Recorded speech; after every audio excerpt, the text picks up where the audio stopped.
Bismillahirrahmanirrahim. Assalamualaikum warahmatullahi wabarakatuh. Sebagaimana diketahui bahwa kaum munafik diancam oleh Allah dengan mendapat siksa di dalam neraka jahanam.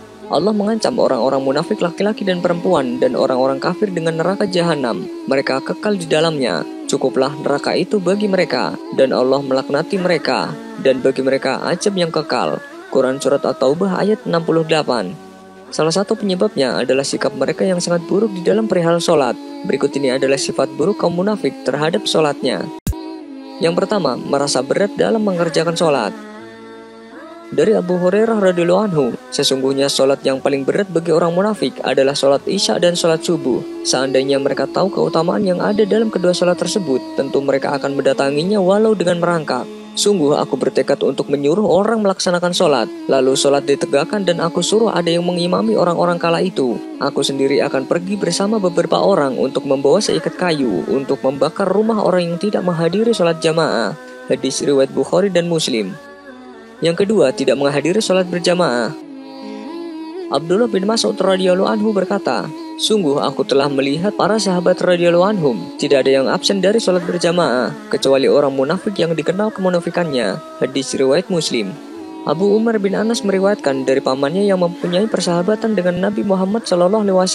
Ia meriwayatkan bahwa Nabi Muhammad SAW bersabda, orang yang tidak menghadiri keduanya adalah orang yang munafik. Maksudnya adalah sholat subuh dan sholat isya. Berkata Abu Bishr, maksudnya adalah tidak selalu menghadiri kedua sholat itu. Yang ketiga, mengakhirkan sholat asar saat matahari akan terbenam. Nabi Shallallahu Alaihi Wasallam pernah menyebut sholatnya orang munafik. Dia secara sengaja menunda-nunda waktu sholat hingga mendekati berakhirnya waktu sholat. Dari Anas bin Malik radhiyallahu anhu, Nabi Shallallahu Alaihi Wasallam bersabda, itulah sholatnya orang munafik, duduk santai sambil lihat-lihat matahari, hingga ketika matahari telah berada di antara dua tanduk setan, dia baru mulai sholat, dengan gerakan cepat seperti mematuk 4 kali, tidak mengingat Allah dalam sholatnya kecuali sedikit. Hadis riwayat Muslim dan Imam Ahmad. Yang keempat, sholatnya terlalu cepat seperti burung mematuk.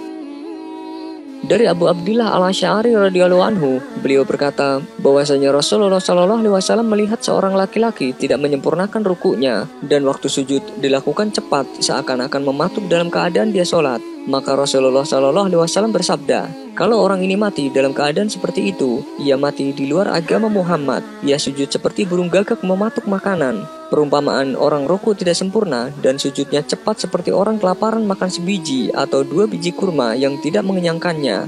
Hadis riwayat Abu Ya'la, Al-Baihaqi dan At-Tabrani. Yang kelima, malas ketika mendirikan sholat. Sifat malas orang munafik itulah sifat yang nampak sebagaimana disebutkan dalam ayat Al-Quran, dan mereka tidaklah mengerjakan sholat melainkan dalam keadaan malas. Quran Surat At-Taubah ayat 54. Yang keenam, riya dalam sholatnya.